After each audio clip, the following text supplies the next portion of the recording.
These are right. So you've got buffoon. Yeah. This is actually a really good Shakespearean term to call someone. It's just very old school for that person is acting like a clown. Down south, of course, we would say they're acting a fool. They're acting like a buffoon. It is a clown. Anyone who's being super silly. Typically, you guys know this, you're really just doing it for attention. Particularly in math class, don't let me name names. Controversial is an adjective, and there's a lot of controversy would be your noun that's going on or has been going on in the world since, well, quarantine. But if something is controversial, it might be a topic that you want to stay away from. Because it could be a topic if you're not wanting to kind of get into an argument with someone that you just don't want to bring up. But then again, there might be times when you're like, I'm going to bring it up because I want to have an argument about this. Yeah, if it's something that you really believe in. It's anything arousing argument, it's a dispute, it's a disagreement. So we've had a presidential election, controversial. The use of masks, controversial. The use of now your sister is in school for the very first time today. Controversial. Wait, whose sister? Particularly for many of the teachers and many of the parents. But I was reading an article from the teachers. It's a very controversial move. Not everybody's very happy about that. I mean, we've been doing in person since the beginning, but we don't have the population of AC Flora. Yeah, so that move today was very controversial. So it's anything that could arouse an argument, which doesn't always have to be heated, y'all. Arguments don't always have to be bad. It's just I don't agree with you, you don't agree with me. And we can talk about it, Hampton. So look at dishearten. Now, I need for you to go ahead and choose not to have a problem with dishearten. I know you see dis, which means take away from, and you see heart. Okay, so you might think that, oh, you know, I just, when you fill your heart with something, it's like, oh, it took away my love for it. Not so much. When you dishearten someone, you discourage them. And you might do it in such a way that makes them feel really bad. If you dishearten them, like, oh, you know you can't do that, don't even try. You've just totally disheartened and discouraged someone. Yeah, you kind of taken the wind, as they say, out of their sails because you've just stated that you don't believe in them, which can also be a very controversial thing to do. The reason I say be careful of the dis and the heart is I want you to watch the way it's used. Be careful of it in the using context. It tends to mess people up. If you are hostile, or you may do the British pronunciation hostile, for number 4, you are basically unfriendly. You're a very aggressive person, which means you could also be warlike. Maybe you only talk about controversial things if you're a hostile person.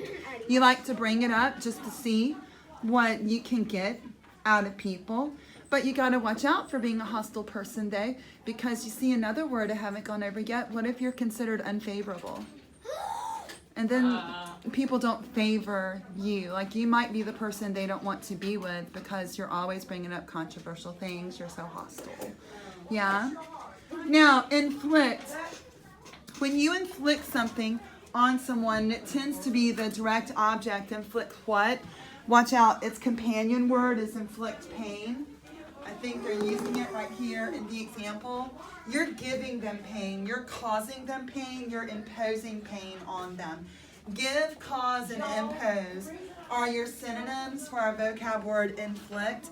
And I'm just telling you, you can inflict any bad thing on someone because it's never a good thing. Here, let me inflict this birthday gift on you. It's never that. Unless the birthday gift is horrible. And I know it as the giver. Okay? It tends to be you giving, imposing something bad on someone, but the companion word does tend to be inflict pain. I think most people are familiar with malignant because your brain immediately goes to cancer with malignant. When someone has a cancerous tumor, the big question is, oh, have they tested it? Is it malignant or is it benign? Benign would be the antonym for malignant. Malign means it's just a growth, everything's fine, it's not going to spread.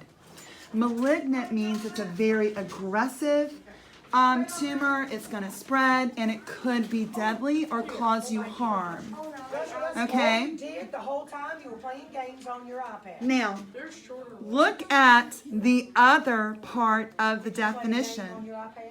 It says spiteful and malicious. I'm asking you. Now you're using malignant not to really explain someone's health. Now you can use malignant to say, I don't want to be around that person. They are so controversial and hostile. They have such a malignant personality. I wish we could bring back sentences for homework. Yeah, well, let me tell you, this would be a real easy vocab unit to do sentences on, because you could put so many of these vocab words together. Because I just said, I don't want to be around that person who likes to inflict pain upon every conversation, because they are so hostile. They only like to speak about controversial subjects. They act like such a buffoon. I just feel like they have a malignant personality. Boom. Almost all of them.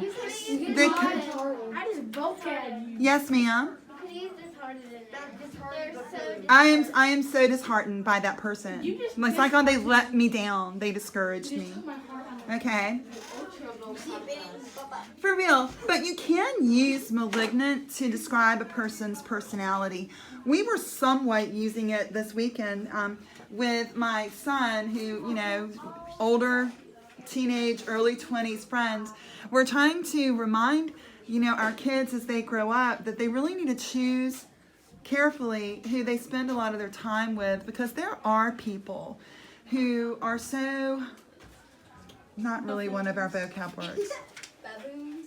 No, there are people who are just so into their own misery and suffering. Hampton, you need to stop. That they really could be energy vampires. That's what we call it.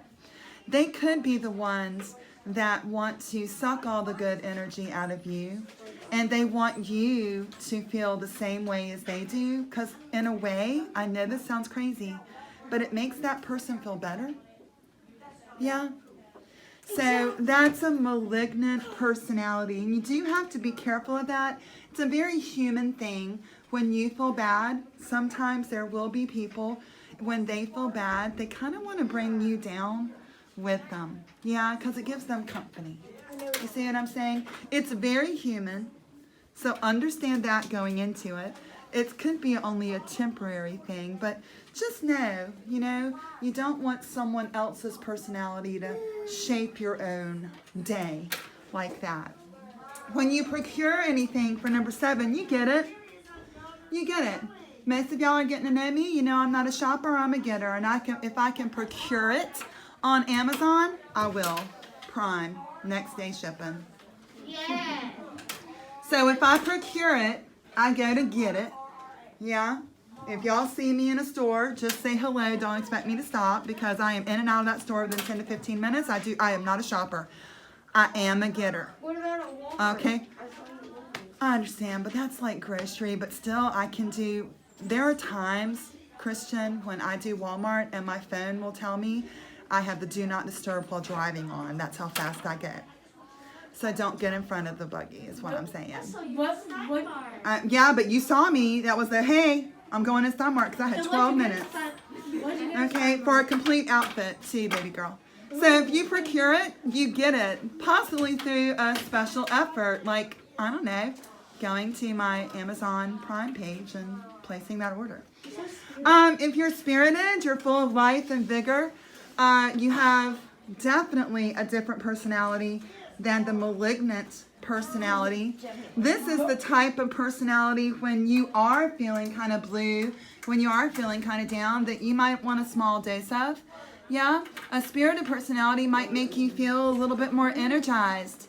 Yeah, like, okay, I've got, so it's like a person can be like coffee. They can actually bring you up instead of bringing you down. Yeah, that would be your spirited personality. Your malignant personality, they're going to try to bring you down. Now, it also says courageous.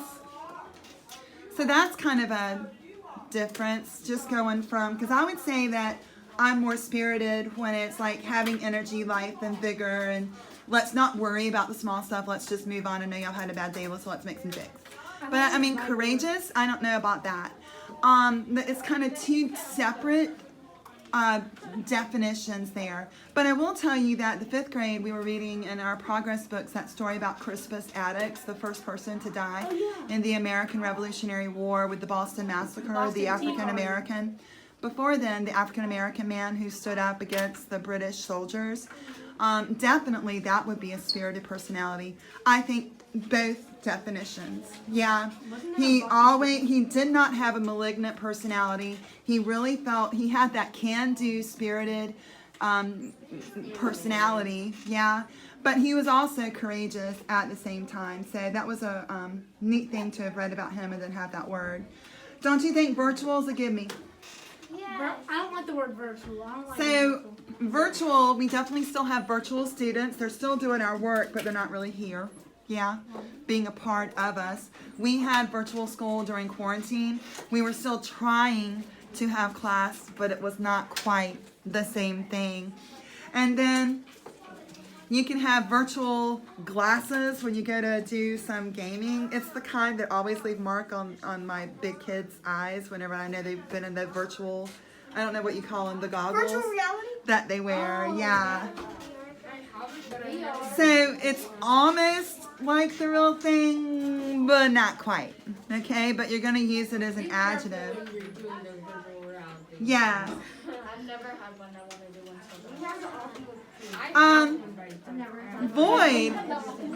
one. Void basically means empty. It's the synonym for void. But look at void, it's very interesting. It has 3 parts of speech.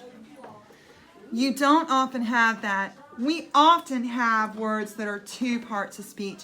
But you can have this one and use it in so many ways. You can say, my father used to like to say that somebody who might really annoy them or thought that they were funny, he'd like lean over and whisper, that guy is so void of humor. So as an adjective there, saying that guy has no humor. Like where he thought there was humor, there's a deep black hole in space for his humor. You can actually void things. I didn't mean to jump to the verb there, but I am. You can void a check. If your parents still write checks, you write the word void on it. It means no one can try to cash it. You can void your bladder whenever you go to the bathroom. It means to empty. Void your bladder. It's a medical term. There's nothing gross about that. It's a medical term. And you could, sometimes, some of you, it appears that you're looking into the void. You're looking into empty space. You've gone to your happy place, and I don't know if I can get you back. You are awake, yet comatose at the same time. So I just find it interesting that you can use void in so many different ways. All right, be careful of dishearten. And I'm going to go ahead and tell you I have 2 problems with this exercise on using context. So take a minute, find the 6 of them, be careful with what they're trying to do to you on dishearten, and then we'll start that in just a minute.